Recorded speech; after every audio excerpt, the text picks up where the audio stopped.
அனைவருக்கும் வணக்கம். நான் டாக்டர் பரமேஸ்வரி, எம்டி சித்தா வர்மம். லாஸ்ட் வீடியோல நம்ம உடம்புல இயங்கிட்டு இருக்க 24 மணி நேர சைக்கிளான சிர்காடியன் ரிதம்னா என்ன? அது எப்படி உருவாகுது?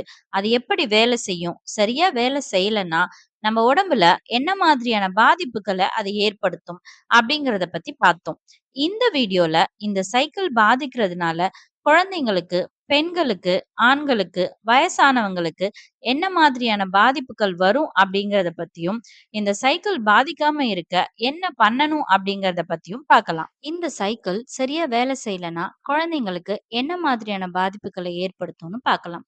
குழந்தைங்களோட வளர்ச்சிக்கு முக்கியமான காரணமா இருக்கக்கூடிய ஹார்மோன் தான் குரோத் ஹார்மோன். அந்த ஹார்மோன் நைட் தூங்கும்போது செக்ரேட் ஆகும். ஒருவேளை குழந்தைங்க சரியான நேரத்துல தூங்கலைன்னா இந்த ஹார்மோனோட சுரப்பு கம்மியாக ஆரம்பிக்கும். அதனால குழந்தைங்களோட வளர்ச்சியில பாதிப்பு ஏற்படும். அடுத்தது, குழந்தைங்க பகல்ல கத்துக்கிற விஷயத்த அவங்களுடைய பிரெயின் நைட்டு தூங்குறப்போ ப்ராசஸ் பண்ணும். ஒருவேளை குழந்தைங்க சரியான நேரத்துல தூங்கலைன்னா, அவங்க அட்டென்டிவா இருக்க மாட்டாங்க. அவங்களோட மெமரி பவர், லேர்னிங் கெப்பாசிட்டி இது எல்லாமே கம்மியாகறதுக்கான வாய்ப்பும் இருக்கு. இந்த சைக்கிள் சரியா வேலை செய்யாதனால குழந்தைங்க எமோஷனலி எப்படி பாதிக்கிறாங்கன்னு பார்க்கலாம். போதுமான அளவு தூக்கம் இல்லாத குழந்தைங்க எரிச்சலா ஃபீல் பண்ணுவாங்க. அதிகமா கோவப்படுவாங்க. நம்ம சொல்ற எதுக்குமே சரியான ரெஸ்பான்ஸும் பண்ண மாட்டாங்க. இம்யூன் சிஸ்டம் தான் குழந்தைங்களுக்கு ஏற்படக்கூடிய நோயில இருந்தும், கிருமிகள்ல இருந்தும் காப்பாத்தும். போதுமான அளவு தூக்கம், சாப்பாடு எடுத்துக்கலனா, இந்த இம்யூன் சிஸ்டம் பாதிக்கப்பட்டு குழந்தைங்களுக்கு அடிக்கடி இன்ஃபெக்ஷன் ஆகி சளி, காய்ச்சல், வாந்தி, பேதி மாதிரியான தொந்தரவுகளை ஏற்படுத்தும். நம்ம உடம்புல கிரெலின் அப்படிங்கிற ஹார்மோன் பசிய தூண்டும். அதே மாதிரி லெப்டின் அப்படிங்கிற ஹார்மோன் வயிறு ஃபுல் ஆனதும் போதும் அப்படிங்கிறத உணர்த்தும். இந்த 2 ஹார்மோனும் குழந்தைங்க சரியான நேரத்துக்கு சாப்பிடாதனாலயும், சரியான நேரத்துக்கு தூங்காதனாலயும் பாதிக்கப்பட்டு பசிய தூண்டி கிரேவிங்ஸ் உண்டாகி ஹை கலரி ஃபுட்ஸ் எடுக்கிற மாதிரி பண்ணும். அதனால வெயிட் கெயின், அத தொடர்ந்து நெறைய ஹெல்த் இஷ்யூஸ் சின்ன வயசுலயே வர்றதுக்கான வாய்ப்புகளும் இருக்கு. குழந்தைங்களுக்கு இந்த சைக்கிள ரெகுலேட் பண்றதுக்கு பேரண்ட்ஸ் குழந்தைங்களோட தூக்கத்த கவனம் எடுத்து பார்க்கணும். குழந்தைங்கள பகல் நேரங்கள்ல பிசிக்கல் ஆக்டிவிட்டீஸ்ல ஈடுபடுத்துறது, அவங்க தூங்க போறதுக்கு முன்னாடி மொபைல், டிவி, லேப்டாப் மாதிரியான ஸ்கிரீன் டைமிங்ஸ் கட் பண்றது, டெய்லி ஒரே டைமிங்ல தூங்க பழக்குறது, அவங்க தூங்குற ரூம் அமைதியாவும், கூலண்டாவும், இருட்டா இல்லன்னா டிம் லைட் இருக்க மாதிரி செட் பண்றது.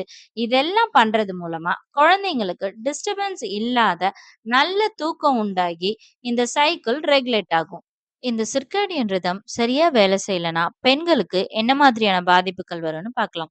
சரியா தூங்காதனாலையும், சரியான நேரத்துக்கு சாப்பிடாதனாலையும் பெண்களுக்கு மென்ஸ்ட்ரல் சைக்கிள்ல இர்ரெகுலாரிட்டிஸ் வரலாம். அதாவது சில மாசங்களுக்கு பீரியட்ஸ் வராமலோ அல்லது அடிக்கடி பீரியட்ஸ் வர்றது, ஓவர் ப்ளீடிங் ஆகுறது, அது மட்டும் இல்லாம பிசிஓடி, ஃபைப்ராய்ட் யூட்ரஸ் இந்த மாதிரியான பாதிப்புகளும் வரதுக்கான வாய்ப்பு இருக்கு.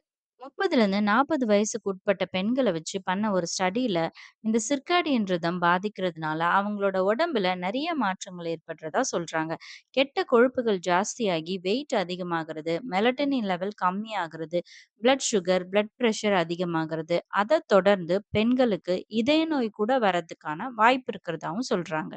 பொதுவா பெண்களுக்கு பிரெயின்ல இருக்க இந்த கிளாக் நான்சிங்க் ஆகுறதுனால ரீப்ரொடக்டிவ் ஹார்மோன்ஸ் பாதிக்கப்பட்டு இன்ஃபர்டிலிட்டி அதாவது குழந்தை பிறக்கிறதுல பாதிப்பு வரலாம். அதுபோல பிரெக்னன்ட் உமன் சரியான நேரத்துல தூங்காதனாலையும் போதுமான அளவு தூக்கம் இல்லாதனாலையும் அடிக்கடி அபார்ஷன் ஆகுறது, குழந்தை கம்மியான வெயிட்ல பிறக்கிறது, ப்ரீடம் பேபியா பிறக்கிறதுக்கான வாய்ப்புகளும் இருக்கு. ஆண்கள் சரியான நேரத்துல சாப்பிடாதனாலயும், சரியான நேரத்துல தூங்காதனாலயும், நைட் நேரங்கள்ல அதிகமான லைட்டுக்கு எக்ஸ்போஸ் ஆகுறதுனாலயும், இந்த சைக்கிள் அஃபெக்ட் ஆகி அவங்க உடம்புல என்ன மாதிரியான தொந்தரவுகளை ஏற்படுத்தும்னு பார்ப்போம். ஆண்களுக்கு யூரினரி ட்ராக்ட் இன்ஃபெக்ஷன்ல ஆரம்பிச்சு, ஸ்பெர்ம் குவாலிட்டி கம்மியாகி, குழந்தை பிறக்கறதுல பாதிப்பு வரலாம். அது மட்டும் இல்லாம, ஆண்களுக்கு diabetes, hypertension, heart disease வர்றதுக்கான வாய்ப்பும் இருக்கு. வயசானவங்களுக்கு கண்ணுல இருக்கக்கூடிய ரெட்டினல் செல்ஸ் கொஞ்சம் கொஞ்சமா குறையறதுனால அவங்களோட பார்வை திறன் கம்மியாகிட்டே வரும். இத தொடர்ந்து அவங்களால லைட் எக்ஸ்போஷர டாலரேட் பண்ற கெப்பாசிட்டி கம்மியாகும். அதனால பிரெயின்ல இருக்க கிளாக் நான் சிங்க் ஆகி இந்த சைக்கிள பாதிக்கிறதுனால அவங்களுக்கு இதய நோய்கள், மூளை சம்பந்தப்பட்ட நோய்கள் வர்றதுக்கான வாய்ப்பு இருக்கு. அத தொடர்ந்து வயசான பெண்களுக்கு பிரஸ்ட் கேன்சரும், வயதான ஆண்களுக்கு புரோஸ்டேட் கேன்சர் கூட வரலாம். டெய்லி 8 ஸ்டெப்ஸ் ஃபாலோ பண்றதுனால நீங்க இந்த சைக்கிள பாதிக்கப்படாம பார்த்துக்கலாம். ஃபர்ஸ்ட் ஸ்டெப் பகல் நேரத்துல சன்லைட்டுக்கு எக்ஸ்போஸ் ஆகுறது. வெளிச்சத்துக்கு நம்ம எக்ஸ்போஸ் ஆகும்போது நம்மளோட இன்டர்னல் கிளாக் அதுக்கு ஏத்த மாதிரி சிங்க் ஆக ஆரம்பிக்கும். செகண்ட் ஸ்டெப் ப்ராப்பரான ஃபுட் ரொட்டீன் மெயின்டைன் பண்றது. மூணாவது ரெகுலரா பிசிக்கல் எக்சர்சைஸ் பண்றது. இது மூலமா நம்மளோட பாடி ஃபுல்லா ரெகுலேட் ஆக ஆரம்பிக்கும். நாலாவது மதிய நேரத்துல தூங்குறத அவாய்ட் பண்ணணும். ஃபிஃப்த் ஸ்டெப் தூங்க போறதுக்கு முன்னாடி ஆல்கஹால் அல்லது காஃபி எடுக்கவே கூடாது. ஆல்கஹால் நல்ல தூக்கத்த உண்டு பண்ணாலும், அது நம்மளுடைய தூக்க சைக்கிள பாதிக்கப்படுத்தும். ஈவினிங் நேரத்துல காஃபி எடுக்கிறதுனால, அது மைண்ட ஆக்டிவ் ஆக்கி, நைட்டு தூங்கும்போது சரியான தூக்கம் இல்லாம பாதிக்கும். சிக்ஸ்த் ஸ்டெப் ஈவினிங்ல ஃபோன், லேப்டாப், டிவி இந்த மாதிரியான லைட் எக்ஸ்போஷர கம்மி பண்ணணும். செவன்த் ஸ்டெப் நம்மளோட தூக்கத்துக்கான ஒரு என்விரான்மென்ட்ட ரெகுலரா ரெடி பண்றது. நம்ம தூங்கக்கூடிய இடம் ரொம்ப அமைதியாவும், வெளிச்சம் இல்லாமலும், ரொம்ப கூலண்டாவும், அதே மாதிரி நமக்கு ரொம்ப கம்ஃபர்டபிளான பெட் பில்லோ யூஸ் பண்றது. லாஸ்ட் ஸ்டெப் ப்ராப்பரான பெட் டைம் ரொட்டீன் ஃபாலோ பண்றது.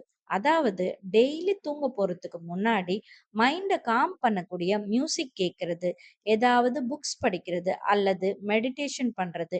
இது மாதிரியான விஷயங்கள தொடர்ந்து பண்ணும்போது நம்மளோட பிரெயின் ஆட்டோமேட்டிக்கா இது அவங்களோட தூக்கத்துக்கான டைம் அப்படின்னு அந்த சைக்கிள ரெகுலேட் பண்ண ஆரம்பிக்கும். நீங்க சொல்ற மாதிரி என்னோட சைக்கிள் பாதிக்கப்பட்டிருக்கு. அத நான் எப்படி சரி பண்றதுன்னு கேட்டா, அதுக்கு நீங்க பண்ண வேண்டியது ஒண்ணுமே இல்லங்க. எல்லா கோட்டையும் அழிச்சுட்டு முதல்ல இருந்து ஆரம்பிக்கணும். அதாவது உங்களோட மொத்த ஷெட்யூலையும் திருப்பி ரீசெட் பண்ணணும். முதல்ல உங்க வேலைக்கு ஏத்த மாதிரி சாப்பாடு, எக்ஸர்சைஸ், தூக்கத்துக்கான டைம ஷெட்யூல் பண்ணணும். இந்த ஷெட்யூல் வாரத்துல 7 நாளும் ஃபாலோ பண்ண ட்ரை பண்ணணும். ஆரம்பத்துல கஷ்டமா இருந்தா 1/4 மணி நேரத்துல இருந்து 1/2 மணி நேரம் முன்ன பின்ன டைம் அட்ஜஸ்ட்மென்ட் பண்ணிக்கலாம். இப்படி பண்றதுனால பிரெயின்ல நான் சிங்கா இருந்த இந்த கிளாக் ப்ராப்பரா ஃபங்ஷன் ஆக ஆரம்பிச்சிடும்.